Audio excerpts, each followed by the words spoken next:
श्री राम अष्टादश सर्ग। श्री राम का कैकेयी से पिता के चिंतित होने का कारण पूछना और कैकेयी का कठोरतापूर्वक अपने मांगे हुए वरों का वृत्तांत बताकर श्री राम को वनवास के लिए प्रेरित करना। महल में जाकर श्री राम ने पिता को कैकेयी के साथ एक सुंदर आसन पर बैठे देखा। वे विषाद में डूबे हुए थे, उनका मुंह सूख गया था और वे बड़े दयनीय दिखाई देते थे। निकट पहुंचने पर श्री राम ने विनीत भाव से पहले अपने पिता के चरणों में प्रणाम किया। उसके बाद बड़ी सावधानी के साथ उन्होंने कैकेयी के चरणों में भी मस्तक झुकाया। उस समय दीन दशा में पड़े हुए राजा दशरथ एक बार राम ऐसा कहकर चुप हो गए। इससे आगे उनसे बोला नहीं गया। उनके नेत्रों में आंसू भर आए, अतः वे श्री राम की ओर न तो देख सके और न उनसे कोई बात ही कर सके। राजा का वह अभूतपूर्व भयंकर रूप देखकर श्री राम को भी भय हो गया, मानो उन्होंने पैर से किसी सर्प को छू दिया हो। राजा की इंद्रियों में प्रसन्नता नहीं थी। वे शोक और संताप से दुर्बल हो रहे थे, बारंबार लंबी सांसें भरते थे तथा उनके चित्त में बड़ी व्यथा और व्याकुलता थी।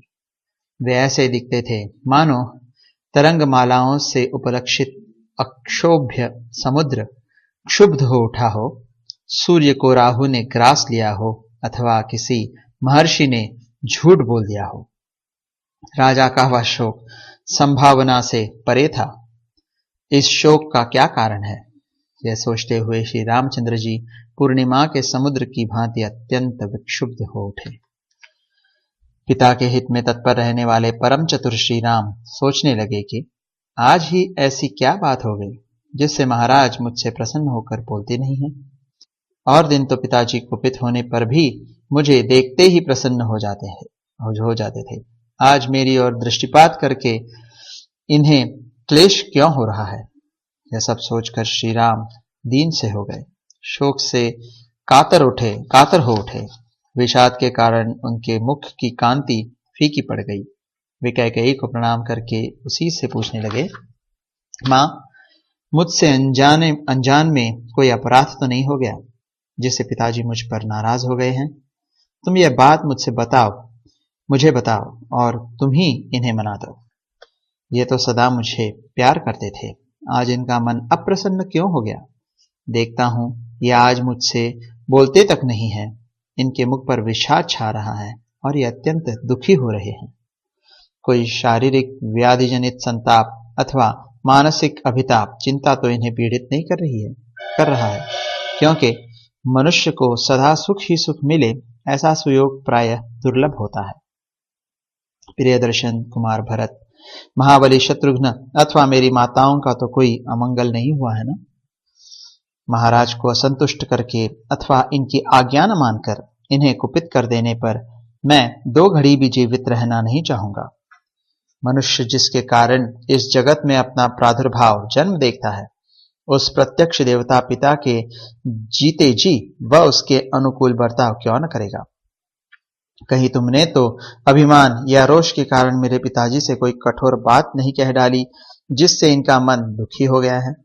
देवी, मैं सच्ची बात पूछता हूं, बताओ किस कारण से महाराज के मन में आज इतना विकार संताप है। इनकी ऐसी अवस्था तो पहले कभी नहीं देखी गई थी। महात्मा श्री राम के इस प्रकार पूछने पर अत्यंत निर्लज्ज कैकेयी बड़ी ढिठाई के साथ अपने मतलब की बात इस प्रकार बोली, राम, महाराज कुपित नहीं है और न इन्हें कोई कष्ट ही हुआ है। इनके मन में कोई बात है जिसे तुम्हारे डर से ये कह नहीं पा रहे हैं। तुम इनके प्रिय हो, तुमसे कोई अप्रिय बात कहने के लिए इनकी जबान नहीं खुलती, किंतु इन्होंने जिस कार्य के लिए मेरे सामने प्रतिज्ञा की है उसका तुम्हें अवश्य पालन करना चाहिए। इन्होंने पहले तो मेरा सत्कार करते हुए मुझे मुंह मांगा वरदान दे दिया और अब ये दूसरे गंवार मनुष्यों की भांति उसके लिए पश्चाताप करते हैं। ये प्रजानाथ पहले मैं दूंगा ऐसी प्रतिज्ञा करके मुझे वर दे चुके हैं और अब उसके निवारण के लिए व्यर्थ प्रयत्न कर रहे हैं।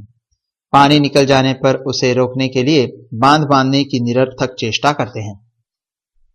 राम, सत्य सत्य ही धर्म की जड़ है, यह सत्पुरुषों का भी निश्चय है। कहीं ऐसा न हो कि ये महाराज तुम्हारे कारण मुझ पर कुपित होकर अपने उस सत्य को ही छोड़ बैठे। जैसे भी इनके सत्य का पालन हो वैसे तुम्हें करना चाहिए। यदि राजा जिस बात को कहना चाहते हैं वह शुभ हो या अशुभ, तुम सर्वथा उसका पालन करो, तो मैं सारी बात पुनः तुमसे कहूंगी। यदि राजा की कही हुई बात तुम्हारे कानों में पड़कर वही नष्ट न हो जाए, यदि तुम उनकी प्रत्येक आज्ञा का पालन कर सको, तो मैं तुमसे सब कुछ खोलकर बता दूंगी। ये स्वयं तुमसे कुछ नहीं कहेंगे। कैकेयी की कही हुई यह बात सुनकर श्री राम के मन में बड़ी व्यथा हुई। उन्होंने राजा के समीप ही देवी कैकेयी से इस प्रकार कहा, अहो धिक्कार है देवी, तुम्हें मेरे प्रति ऐसी बात मुंह से नहीं निकालनी चाहिए। मैं महाराज के कहने से आग में भी कूद सकता हूँ, तीव्र विष का भी भक्षण कर सकता हूँ और समुद्र में भी गिर सकता हूँ। महाराज मेरे गुरु, पिता और हितैषी हैं। मैं उनकी आज्ञा पाकर क्या नहीं कर सकता। इसलिए देवी, राजा को जो अभीष्ट है वह बात मुझे बताओ, मैं प्रतिज्ञा करता हूं उसे पूर्ण करूंगा। राम दो तरह की बात नहीं करता है। श्री राम सरल स्वभाव से युक्त और सत्यवादी थे। उनकी बात सुनकर अनार्या कैकेयी ने अत्यंत दारुण वचन कहना आरंभ किया। रघुनंदन, पहले की बात है, देवासुर संग्राम में तुम्हारे पिता शत्रुओं के बाणों से बींध गए थे। उस महासमर में मैंने इनकी रक्षा की थी। उससे प्रसन्न होकर इन्होंने मुझे 2 वर दिए थे।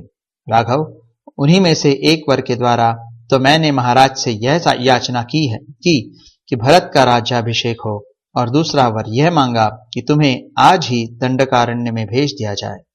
नरश्रेष्ठ, यदि तुम अपने पिता को सत्य प्रतिज्ञ बनाना चाहते हो और अपने को भी सत्यवादी सिद्ध करने की इच्छा रखते हो, तो मेरी यह बात सुनो। तुम पिता की आज्ञा के अधीन रहो। जैसी इन्होंने प्रतिज्ञा की है उसके अनुसार तुम्हें 14 वर्षों के लिए वन में प्रवेश करना चाहिए। रघुनंदन, राजा ने तुम्हारे लिए जो यह अभिषेक का सामान जुटाया है उस सब के द्वारा यहाँ भरत का राज्याभिषेक किया जाए, और तुम इस अभिषेक को त्याग कर 14 वर्षों तक दंडकारण्य में रहते हुए जटा और चीर धारण करो। कौशल नरेश की इस वसुधा का, जो नाना प्रकार के रत्नों से भरी पूरी और घोड़े तथा रथों से व्याप्त है, भरत शासन करें। बस इतनी ही बात है। ऐसा करने से तुम्हारे वियोग का कष्ट सहन करना पड़ेगा, यह सोचकर महाराज करुणा में डूब रहे हैं। इसी शोक से इनका मुख सूख गया है और इन्हें तुम्हारी ओर देखने का साहस नहीं होता। रघुनंदन राम, तुम राजा की इस आज्ञा का पालन करो और इनके महान सत्य की रक्षा करके इन नरेश को संकट से उबार लो। कैकेयी के इस प्रकार कठोर वचन कहने पर भी श्री राम के हृदय में शोक नहीं हुआ, परंतु महानुभाव राजा दशरथ पुत्र के भावी वियोग जनित दुख से संतप्त एवं व्यथित हो उठे। इस प्रकार श्री वाल्मीकि निर्मित आर्ष रामायण आदि काव्य के अयोध्या कांड में 18वां सर्ग पूरा हुआ।